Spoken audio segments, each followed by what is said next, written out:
कोई यदि व्याधि में डूबा हो तो वो अपने घर पर तिल के तेल का दीपक जलाए, व्याधि धीरे धीरे कम हो जाती है। ऐसा नहीं कर सकते तो यहां पर अखंड दीपक जल रहा है, उसमें तेल डालें तिल का। बोलो जय श्री राम। उसके बाद है स्वर्ण दान, सोना। सोना दिया है कभी दान?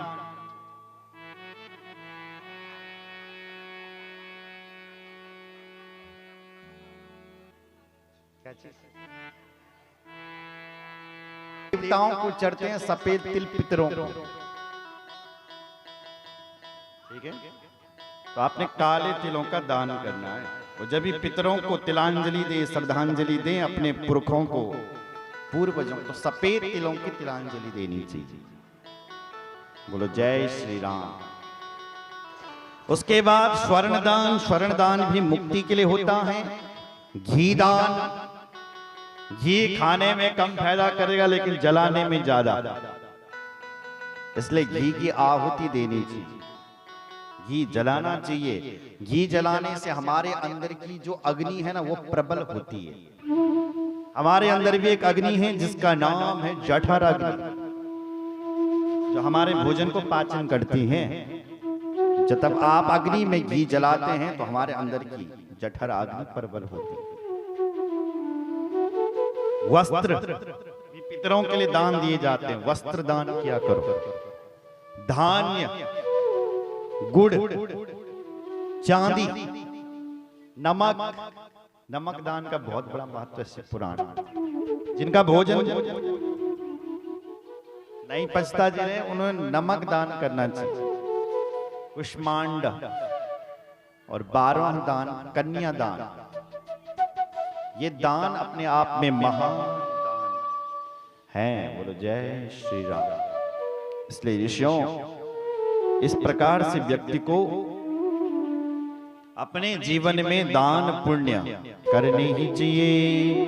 बोलो शंकर भगवान की जय, रामचंद्र भगवान की जय, हर हर महादेव। आगे ऋषियों ने प्रश्न किया है, गुरुदेव आप यहां बताइए कि शिवलिंग की पूजा हम कैसे करें? शिव जी की पूजा करना चाहें तो उसके लिए हमें क्या करना चाहिए? इस पर श्री सूत जी महाराज कहते हैं, हे ऋषियों, शिव जी का जो उत्तम फल देने वाली जो पूजा है वो शिवलिंग के पार्थिव शिवलिंग है, मिट्टी का शिवलिंग। ये हल्ला क्यों हो रहा है? शांत बैठिए। मिट्टी के शिवलिंग की पूजा करनी चाहिए। शृणुध्वां ऋषया सर्वे सद्भक्त्या दरतोऽखिला शिव पार्थिव लिंगस्य महिमा प्रोच्यते मया। हे ऋषियों, इस कलयुग में पार्थिव लिंग यानी मिट्टी का जो शिवलिंग है उसका बहुत बड़ा महत्व है। इसलिए मिट्टी का जो शिवलिंग की पूजा करेगा उसको अति शीघ्र फल मिलेगा। हरिर् ब्रह्मचर्यया प्रजापत्यस्य तथा संपूज्य पार्थिवं लिंगम प्रापु सर्वे शितम द्विजा। हे ऋषियों, हरि भगवान श्री हरि, ब्रह्मा, प्रजापति, ये सब लोग भी शिवलिंग की पूजा करते हैं। इसलिए मनुष्य मात्र को भी धरती पर चाहिए कि शिवलिंग की पूजा कर। कृते रत्नमयं लिंगम त्रेतायां हेम संभवम द्वापरे पारदम श्रेष्ठम पार्थिवम तु कलो युगे। क्या प्यारा श्लोक है, लिखा हुआ है कृते रत्नमयं लिंगम। सतयुग में मणियों का शिवलिंग श्रेष्ठ था। त्रेता युग में स्वर्ण शिवलिंग श्रेष्ठ था, लेकिन द्वापर युग में पारद और कलयुग में पार्थिव शिवलिंग श्रेष्ठ है। मतलब मिट्टी का शिवलिंग श्रेष्ठ है। इसलिए आज भी जो विद्वान ब्राह्मण देवता किसी के घर पर अनुष्ठान करते हैं तो वो मिट्टी का शिवलिंग बनाते हैं। शिव पुराण में उसकी महिमा लिखी हुई कि मिट्टी का शिवलिंग श्रेष्ठ है। यथा सर्वेषु देवेषु श्रेष्ठा श्रेष्ठ महेश्वरा एवं सर्वेषु लिंगेषु पार्थिवम श्रेष्ठ मुच्यते। जैसे देवताओं में माहेश्वर श्रेष्ठ है, उसी प्रकार लिंगों में जितने भी शिव जी के जो लिंग हैं उन लिंगों में जो पार्थिव शिवलिंग है वह श्रेष्ठ। इसलिए पार्थिव शिवलिंग की पूजा करें। बहुत सारे श्लोक लिखे हुए हैं, इसलिए इन पार्थिव शिवलिंग की पूजा व्यक्ति को करनी चाहिए और उसको अनंत ज्यादा पुण्य मिलता है। अब ऋषियों ने प्रश्न किया, गुरुदेव शिव जी का प्रसाद खाना चाहिए या नहीं खाना चाहिए? शिव नाम की महिमा क्या और बिल्वपत्र बिल वृक्ष की महिमा क्या है, ये आप मुझे बताइए, ये हम सुनना चाहते। आग्रहयं शिवने वेद्यम मिति पूर्वं श्रुतं वचा ब्रूहि तन्निर्णयं बिल्वा महात्म्यम् अपि सन्मुने। ऋषिगण कह रहे हैं, हे गुरुदेव आप बिल वृक्ष की महिमा बताइए, शिव जी के नैवेद्य की महिमा बताइए। इस पर श्री सूत जी महाराज कहते हैं, हे ऋषियों अगर तुम शिव जी के नैवेद्य की बात कर रहे हो तो मैं कहता हूं तुम्हें कि शिव जी का नैवेद्य व्यक्ति को बिना संदेह का खाना चाहिए। शिव जी का प्रसाद दृष्टवापि शिवने वेद्यम यान्ति पापानि दूरतः भक्ति तु शिवने वेद्यम पुण्ययान्याति कोटिशः। दृष्टवापी, दृष्ट मतलब देखना, खाने की बात। शिव जी का नैवेद्य यदि तुम्हें दिखाई भी दे गया तो पापानी दूरतः, सारे पाप दूर हो जाते हैं और जितने भी पुण्य हैं वो सारे पुण्य वहां चल करके आते हैं जहां शिव जी का नैवेद्य होता है। कुछ लोग कहते हैं कि शिव जी का नैवेद्य शिव जी के ऊपर का नहीं खाना चाहिए, यहां लिखा है खाना। इस भावना का त्याग कर दे। आगे लिखा हुआ है, यद गृहे शिव नैवेद्य प्रचारोपि प्रजायते तद्ग्रहं पावनं शर्वा मन्य पावन कारकम। यद गृहे शिव नैवेद्यम, अरे जिस घर में शिव जी का प्रसाद चले जाता है वो घर अपने आप में पवित्र हो जाता है, पावन हो जाता है। इसलिए शिव भक्तों को चाहिए कि इस भावना का त्याग करें, शिव जी का प्रसाद अवश्य ग्रहण करें। जो लोग शिव जी के प्रसाद में संदेह करते हैं कि खाऊं कि ना खाऊं, कुछ लोग होते हैं ऐसे, खाऊं कि ना खाऊं, ऐसा जो सोचते हैं वो पाप ग्राही, उनको महापाप लगता है। आगतम शिवने वेद्यम गृहीत्वा शिरसा मुदा भक्षिणीयं प्रयत्नेन शिवा स्मरण पूर्वकम। देखो श्लोक कह रहा है आगतम शिव नैवेद्यम, जब कोई भक्त तुम्हें शिव जी का प्रसाद दे तो गृहीत्वा शिरसा मुदा, सिर झुका करके लेना चाहिए। कैसा शिव जी का प्रसाद, और उसके भक्षणीयम प्रयत्नेन शिव स्मरणम पूर्वकम, शिव जी का स्मरण करके शिव जी का प्रसाद पाना चाहिए, और फिर तुम्हें अनंत पुण्य मिलेगा और शिव जी की कृपा मिलेगी। जय श्री राम। इस प्रकार से शिव जी का नैवेद्य कर, शिव जी का जो नैवेद्य नहीं खाता है वो महापापी है। और दो प्रकार के शिवलिंग होते हैं, एक चल शिवलिंग और एक अचल। एक हम चलित शिवलिंग बनाते हैं, जैसे आपने मिट्टी का बना दिया, पूजन कर दिया, शिव जी का अर्चन कर दिया, उसने गंगा जी में बहा दिया, तो उसके ऊपर जो प्रसाद चढ़ाया जाता है उस प्रसाद में चंड का अधिकार होता है, चंड। और यदि अचल शिवलिंग है, जैसे मंदिर में शिवलिंग है, उसके ऊपर का तुमने यदि प्रसाद पा लिया तो उसके ऊपर का प्रसाद पा सकते। लिखा हुआ है कि यदि कोई शिव दीक्षा वाला आदमी है, किसी ने शिव जी के नाम की दीक्षा ले रखी है, तो वो जो चलित शिवलिंग है ना, उसका प्रसाद भी खा सकता है, उसके लिए कोई बुरा नहीं है, क्योंकि उसने शिव दीक्षा ले रखी। शिव दीक्षा भक्तो महाप्रसाद संज्ञकम सर्वेषामपि लिंगानां नैवेद्यम भक्षयेत् शुभम।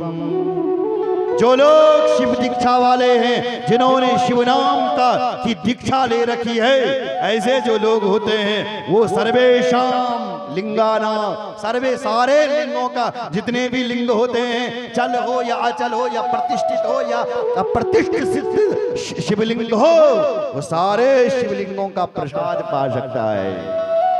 तो जय, यदि कोई शिव जी का भक्त है, हमारे यहाँ जो बाबा होते हैं ना, मेरी माँ बाबा नहीं, मतलब बाबा अघोरी बाबा, तो केवल शिव जी का है, शिव जी का और किसी को नहीं मानते, केवल मेरा बाबा है और मैं वो जटा वाले बाबा को मानता हूँ ना। ऐसा जो भक्त होता है, वो जो बाबा होते हैं ना, वो बाबा कुछ भी पा सकता है, किसी भी शिवलिंग का आधार, उनके लिए सब कुछ करिए। ऐसा जो शिव दीक्षा वाला है, जिसको शिव से अतिरिक्त और कुछ भी दिखाई नहीं दे रहा है, ऐसा जो व्यक्ति, ऐसा जो भक्त है, शिव का अघोरी है, वो सब शिवलिंग का प्रसाद भक्षणम सर्वेषामपि लिंगानां भक्षयेत्, सारे लिंगों का प्रसाद पा सकता है। बोलो जय श्री राम। अब शिव जी का आते हैं स्नान पर। बाबा का स्नान कैसे करना चाहिए? जब आप अपने घर से शिव जी के मंदिर में जाओ, तो मैं कल कह रहा था, शिव जी के मंदिर में घर से जल लेकर के मत आओ। आपके घर का जल साधारण है, लेकिन जो जल शिव जी के मंदिर में आ रहा है वो गंगा जल है। और जब आप गंगा जल को भरें अपने लोटे पर और शिव जी को चढ़ाएं, तो शिव जी का स्मरण करके चढ़ाना चाहिए। और उसके बाद जो जलधाराएं निकल रही है, उस जलधारा की 3 आचमनी लेकर के, उस जल को लेकर के पीना चाहिए। ऐसा लिखा हुआ शिव पुराण। स्नान पित्वा विधानेन लिंगो स्नापनोदकम त्रिपिबे त्रिविधम पापम तस्याशु विनश्यति। जो शिव जी का भक्त है, स्नान पित्वा विधानेन, जब तुम शिव जी के मंदिर में जाओ, एक लोटा जल भर करके हर हर महादेव हर हर महादेव मंत्र आते हो तो अच्छी बात है, शिव जी का मंत्र पढ़ करके, नहीं तो शिव का नाम स्मरण करके जल को डालें। और लिंग से जो जल बाहर निकल रहा है जलहरी से, उस जलहरी को अपने हाथ पर ले, जल को थोड़ा सा स्नान करके, और त्रिपिबे त्रिविधम पापम, त्रिपिबे 3 आचमनी पिए, बल्कि ऐसा करके 3 बार उस जल को पीना चाहिए। जो लोग ऐसा करते हैं, ऐसे लोगों के सर्वे पाप, सारे पाप दूर हो जाते हैं। जो लोग 3 जन्म के पाप कट जाते, 3 प्रकार के ताप शांत हो जाते हैं। त्रिविधम पाप, 3 प्रकार के ताप होते हैं मेरी माँ, आध्यात्मिक, आदि दैविक और आदि भौतिक।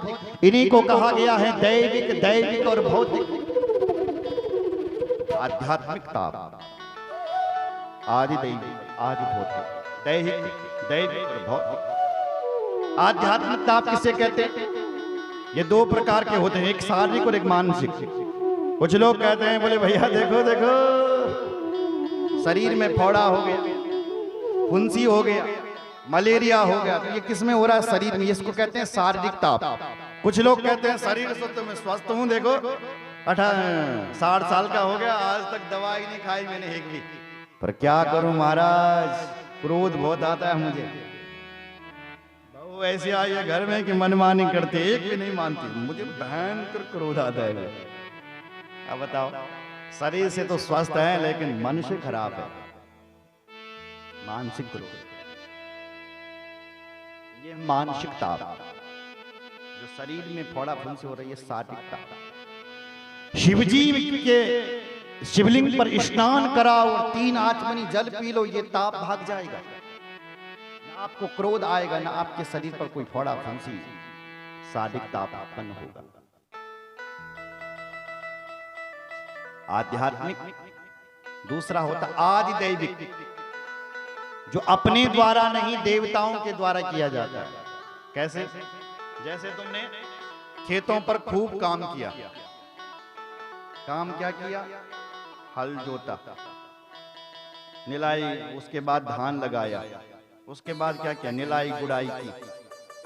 कोई उठपटांग घास ना आ जाए हमारे खेतों में, हमारी फसल में, इसलिए साफ कर दिया, निलाई गुड़ाई कर दिया। उसके बाद फसल भी बहुत अच्छी हो गई, समय पर पानी भी लगाया, फसल भी बहुत अच्छी हो गई। पर क्या करें, जैसे ही काटने का समय आया, ओले पड़ गए आकाश से, सब फसल चौपट।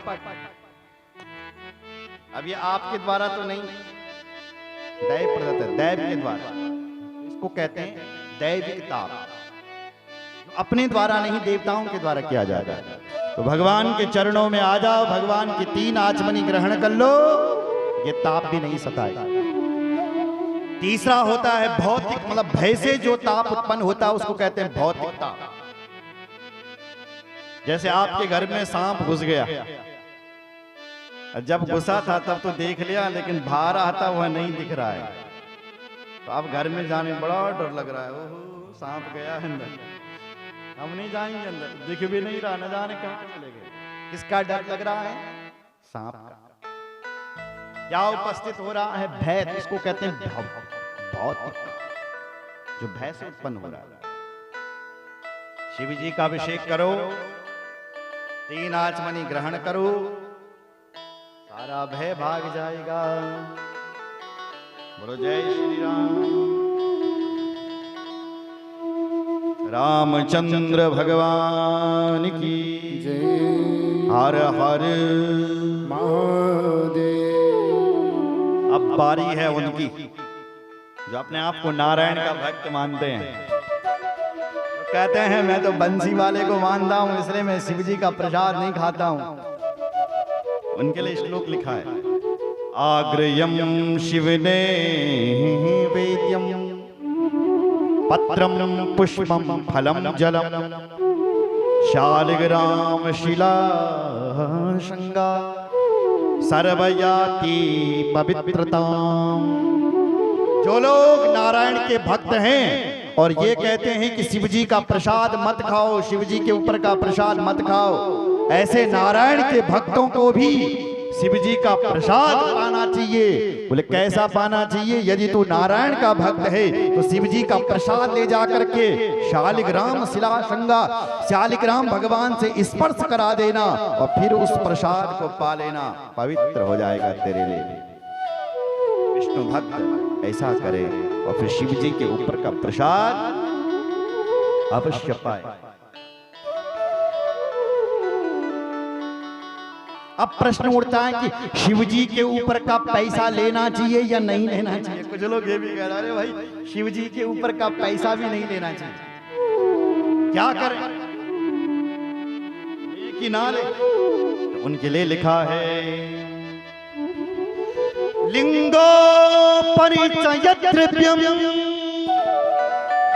तद्ग्राह्य मुनीश्वरा सुपवित्रम तज्ञेयम यल्लिंगा स्पर्श बायतः।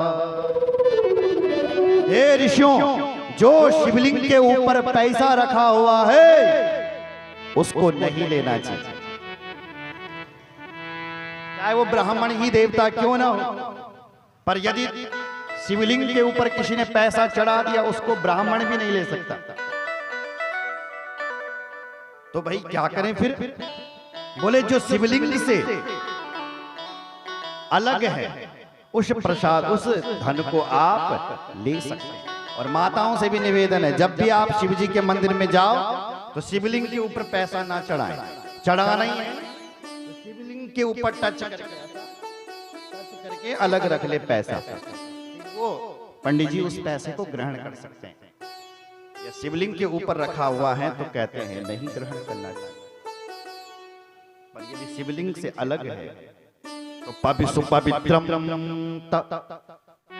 तज्ञेयम यल्लिंग स्पर्श बाह्यतः। यदि लिंग से स्पर्श किया हुआ है और अलग रखा हुआ है धन, तो उसको शिव जी का भक्त भी ले सकता है, ब्राह्मण देवता भी ले सकता है। यदि शिव जी के ऊपर है तो उसको नहीं लेना चाहिए। अब आगे आते हैं बिल्व वृक्ष पर। गुरुदेव बिल्व वृक्ष की महिमा क्या है? तो श्री सूत जी महाराज कहते हैं बिल्व वृक्ष साक्षात मां पार्वती है और भगवान शिव उस बिल्व वृक्ष के नीचे निवास करते हैं। उस बिल्व वृक्ष जो है ना, उसमें सारे तीर्थ निवास करते हैं, सारे तीर्थ वहीं रहते हैं।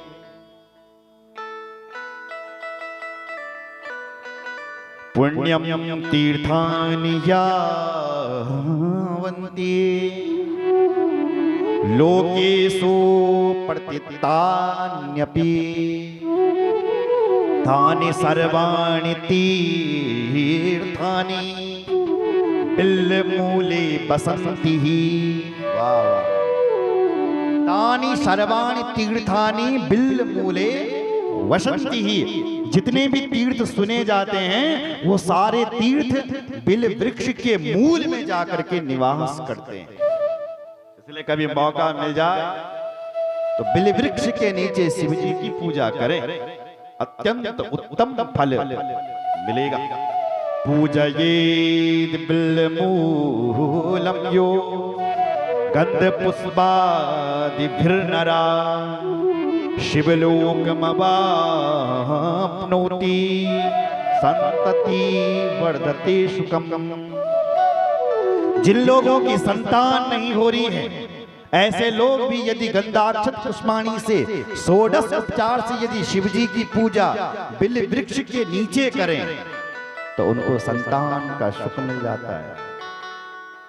ये शिव पुराण कह रहा है, मैं नहीं कह रहा हूं। इसलिए बिल्व वृक्ष के नीचे, बिल्व वृक्ष के नीचे हो सके जिन लोगों को तत्व ज्ञान चाहिए वह लोग बिल्व वृक्ष के नीचे दीपक जलाएं और दीप का दान दें।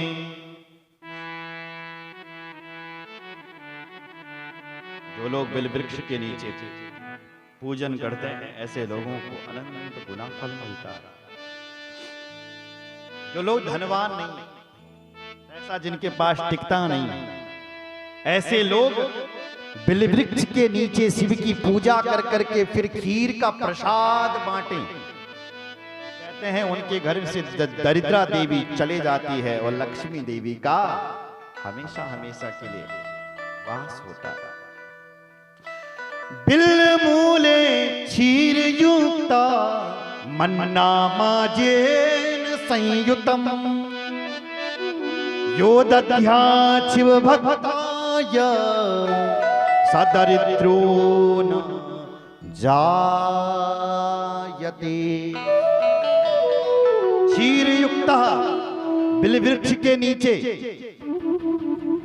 खीर बनाकर, यानी दूध की खीर बना करके शिव जी के भक्तों को बांटनी चाहिए। और उसके बाद शिव जी की पहले पूजा करें, खीर का प्रसाद बांटें। घर में मां लक्ष्मी का वास होगा। दरिद्रा देवी हमेशा हमेशा हमेशा के लिए भाग जाएगी। और मैं आपको बता दूं, मेरी मां दरिद्रा देवी आज भी एतवार के दिन, जान लो, एतवार के दिन पीपल के पेड़ के नीचे रहती है बैठी हुई। गलती से भी पीपल के पेड़ के नीचे एतवार के दिन नहीं जाना चाहिए। सुनना है?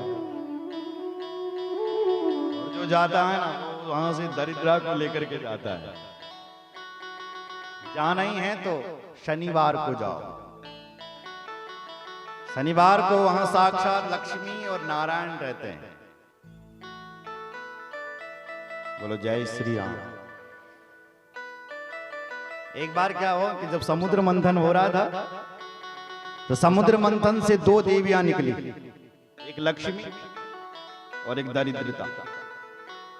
तो लक्ष्मी का विवाह तो आप सब जानते हैं नारायण से हुआ, लेकिन जो दरिद्रा देवी थी ना, उसका विवाह दुसाह मुनि से हुआ। दुसाह मुनि लेकर के गया, चल देवी चल चल, ठुमुक ठुमुक करके गई देवी। दुसाह मुनि के घर में हो रहा था पाठ, गणानंदा गणपति गुंगवा मही, वेद पाठ चल रहा था, हवन हो रहा था जोर जोर से। दरिद्रा ने देखा यहाँ क्या हो रहा, यहाँ तो हवन चल रहा है, वेद पाठ चल रहा है। तुरंत दुसाह से अपना हाथ छुटाया और भागी, वहां से भागी। पीछे से बाबा भी गया, अरे देवी तू कहाँ भाग रही है, अभी तो मेरी नई शादी हुई थी, तू कहाँ जा रही है, कहाँ जा रही है? पीछे से भाग। उस देवी ने कहा, ए बाबा मेरे पीछे मत आओ। बोले क्या हुआ? बोले मैं तेरे घर में नहीं रह सकती। क्यों भाई? बोले तेरे घर में पाठ हो रहा है, पूजा हो रही, हवन हो रहा है, इसलिए मैं तेरे घर में नहीं रह सकता। जहां पाठ होता है, जहां पूजा होती है, मैं नहीं रहती हूं। तू रहती कहां है? जिस घर में लड़ाई होती है। सुबेर भी नहीं वहीं तक सास उगारी का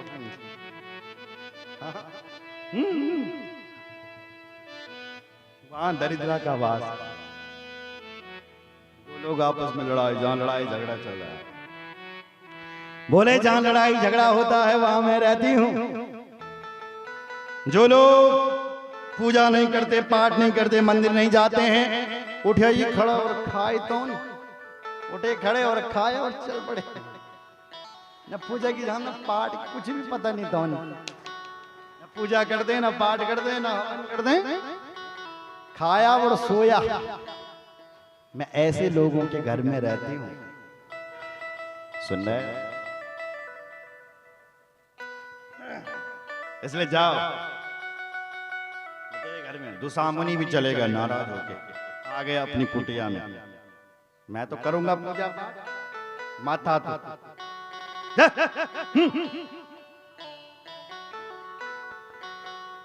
एक दिन क्या हुआ कि आकर के दरिद्रा आई और पीपल के पेड़ के पर जाकर के चिपड़ गई। मैं नहीं आऊंगी, नहीं आऊंगी। तो दुसाह मुनि चले गया। एक दिन लक्ष्मी माता आई। लक्ष्मी माता को पता है क्या पसंद है? मीठा। तो लड्डू और मिठाई लेकर के आई। सोचा कि मेरी बहन कहाँ है, तो पता चला कि पीपल के पेड़ पे जाकर के बैठ रखी है। जाकर के लक्ष्मी ने लड्डू दिया, मिठाई। दरिद्रा ने वो मिठाई उठाई फेंक दी। मैं नहीं खाती हूँ। अरे क्या क्या हो गया? बहन तुझे पता नहीं है मुझे क्या पसंद है? बोले क्या पसंद है?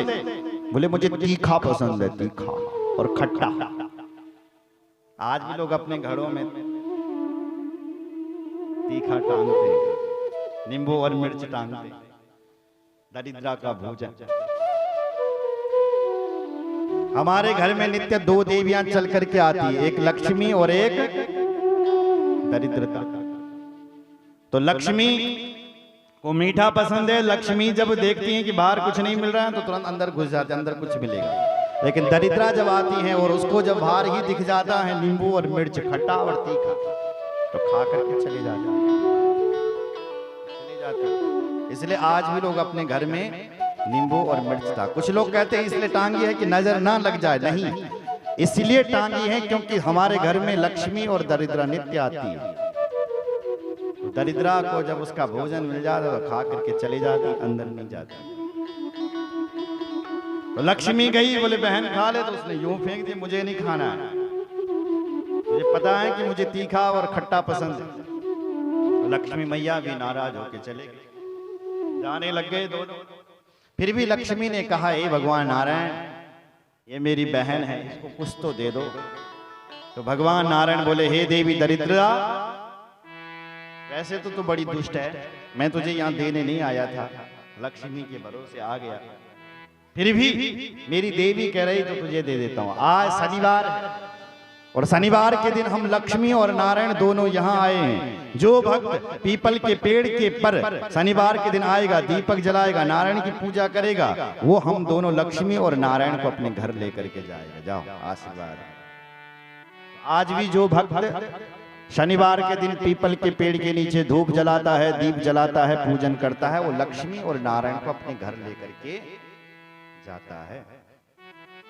दरिद्रा ने कहा, कुछ तो मुझे दे जो, तो फल जब आज वरदान दे रहे हो तो एक वरदान और दे दो। बोले क्या मांग, क्या चाहिए? तब बोला उसने, बोले हे प्रभु, ऐतवार के दिन मैं अपने पति को रिझाने के लिए, मेरा पति मुझसे नाराज है और मैं अपने पति को रिझाने के लिए इस पीपल के पेड़ के नीचे ऐतवार के दिन नृत्य करूंगी, तो जो तुम्हारा भक्त इस पीपल के पेड़ के नीचे ऐतवार के दिन आएगा, वो मुझ दरिद्रा देवी को अपने घर लेकर के जाएगा। इसलिए ऐतवार के दिन भूल से भी पीपल के पेड़ के नीचे न जाएं। बोलो जय श्री राम। कहने का भाव यह था कि जो बिल वृक्ष के नीचे जो शिव की पूजा करता है, वो उसके घर से दरिद्रा हमेशा के लिए भाग जाती और लक्ष्मी का वास होता है। और शंकर भगवान की जय। हर हर महादेव। आगे ऋषि प्रश्न कर रहे हैं। श्री शौनक जी महाराज इस कथा को सुन रहे हैं, सूत जी महाराज सुना रहे हैं और शौनक जी ने प्रश्न किया। ऋषि लोग कह रहे हैं क्या? सूत सूत महाभाग, व्यास शिष्या नमोस्तुते, तदेव व्यासतो ब्रूहि भस्म महात्म्यमुत्तमम् यथा रुद्राक्ष माहात्म्यम् नाम महात्म्यमुत्तमम् त्रितयं ब्रूहि सुप्रीत्या ममानन्दाय मानसम्।